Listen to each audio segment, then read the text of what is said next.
క్రీస్తునందు ప్రియమైన దేవుని బిడ్డలారా, నేటి పరిశుద్ధ దినపు దేవుని సందేశం లూకాసు వార్త 7వ అధ్యాయము 36వ వచనం నుండి 48వ వచనము.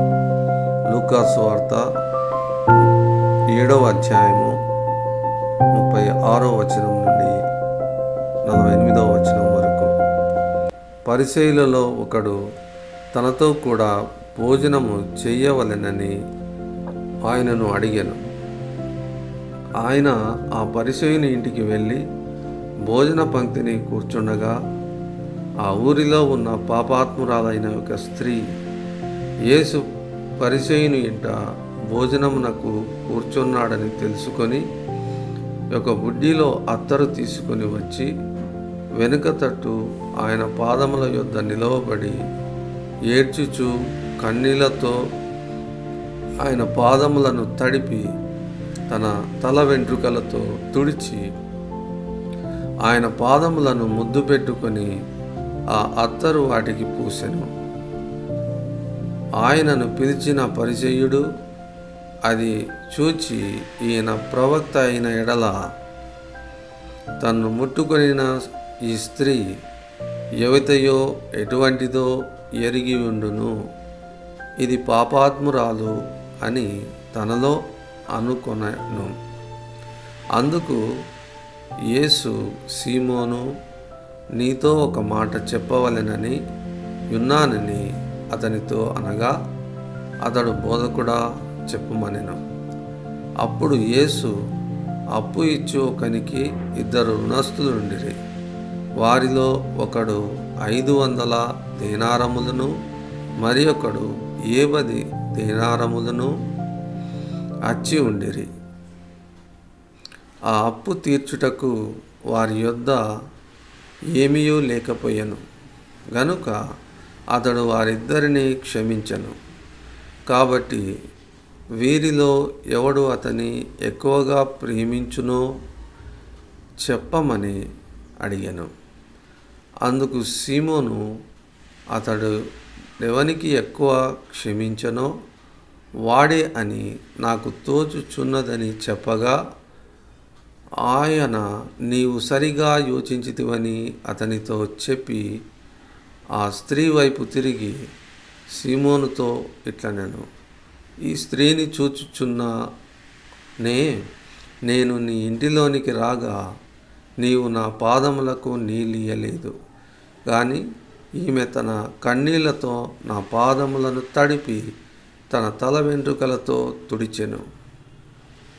నీవు నన్ను ముద్దు పెట్టుకొనలేదు, కానీ నేను లోపలికి వచ్చినప్పటి నుండి ఈమె నా పాదములు ముద్దు పెట్టుకొనుట మానలేదు. నీవు నూనెతో నా తల అంటలేదు, కానీ ఈమె నా పాదములకు అత్తరు పూసెను. ఆమె విస్తారముగా ప్రేమించెను గనుక ఆమె యొక్క విస్తార పాపములు క్షమించబడెనని నీతో చెప్పుచున్నాను.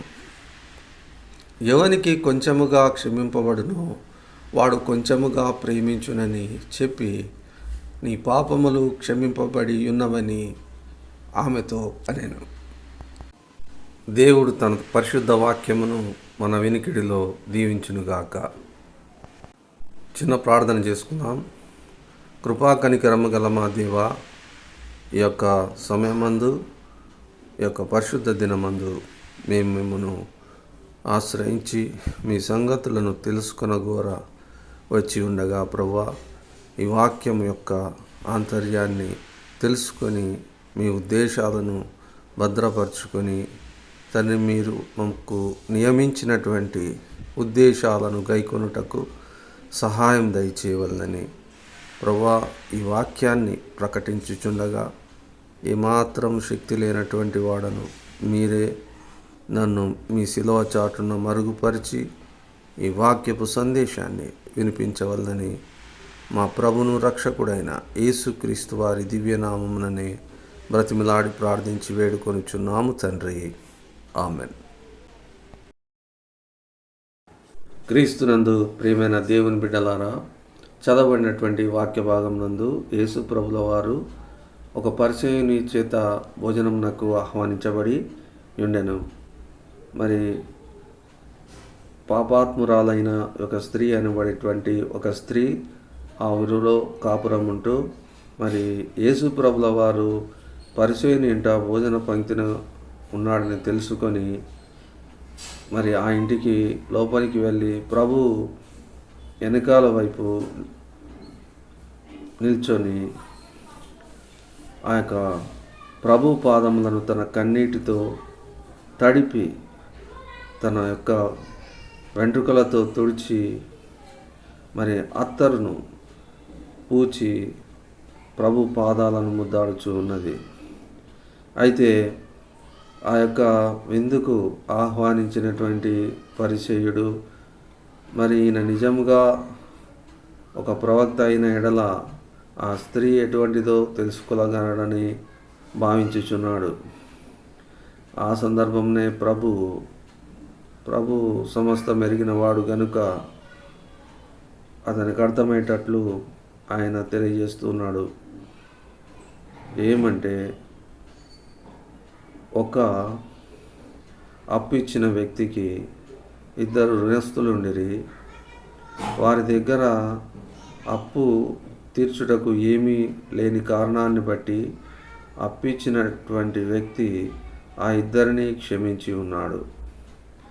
అయితే వారిద్దరిలో ఎవరు ఆ యొక్క అప్పు ఇచ్చినటువంటి ఆ వ్యక్తిని ఎక్కువగా ప్రేమించుచున్నాడని భోజనమునకు ఆహ్వానించిన వ్యక్తిని ప్రభు అడుగుచూ ఉన్నాడు. అప్పుడు ఆ వ్యక్తి ఎక్కువగా క్షమించినటువంటి ఆ వ్యక్తి అని నాకు తోచుచున్నదని ఉత్తరం ఇచ్చి ఉన్నాడు. ఆ విధంగా మరి ఉత్తరం ఇచ్చినప్పుడు ప్రభు నిజమే, ఎక్కువ పాపములు క్షమించబడి ఉన్నాయి కాబట్టి ఎక్కువగా ప్రేమించుచున్నాడని ప్రభు తెలియజేస్తున్నాడు. అదేవిధంగా ఆ యొక్క పరిచయుని అర్థమయ్యేటట్లు ఒక విషయాన్ని చెప్తున్నాడు. నేను నీ ఇంటికి వచ్చినప్పుడు కాళ్ళు కడుక్కోవడానికి నీవు నీళ్ళు ఇవ్వలేదు. మరి యూదుల మర్యాద చొప్పున వారు చేతి మీదనో లేకపోతే మెడ మీదనో ముద్దాడి ఇంట్లోకి ఆహ్వానించి వారై ఉన్నారు. ఆ విధంగా కూడా ఆ పరిచయుడు చేసి ఉన్నట్లుగా తెలుసుకుంటున్నాం. అదేవిధంగా ఆ యొక్క స్త్రీ మరి తాను వచ్చినప్పటి నుంచి కన్నీళ్లతో కాళ్ళను కడిగి తన యొక్క వెంట్రుకలతో తుడిచి అత్తరు పూసి మరి కాళ్ళను ముద్దాడుచున్నదే.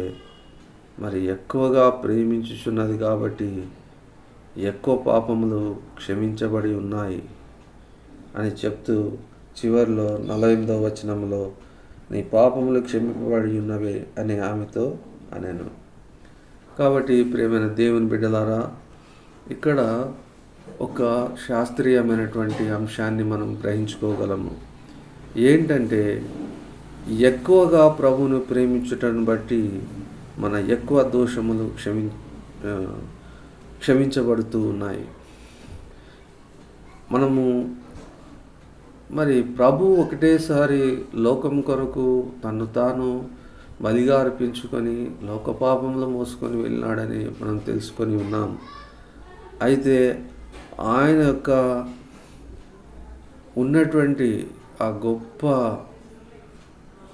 క్షమించినటువంటి విషయాలు ఏమైనప్పటికీ కూడా, అవి ఎంత పాపములైనప్పటికీ కూడా అంత ఎక్కువగా క్షమించబడుతున్నాయని ఆయన తెలియజేసి ఉన్నాడు.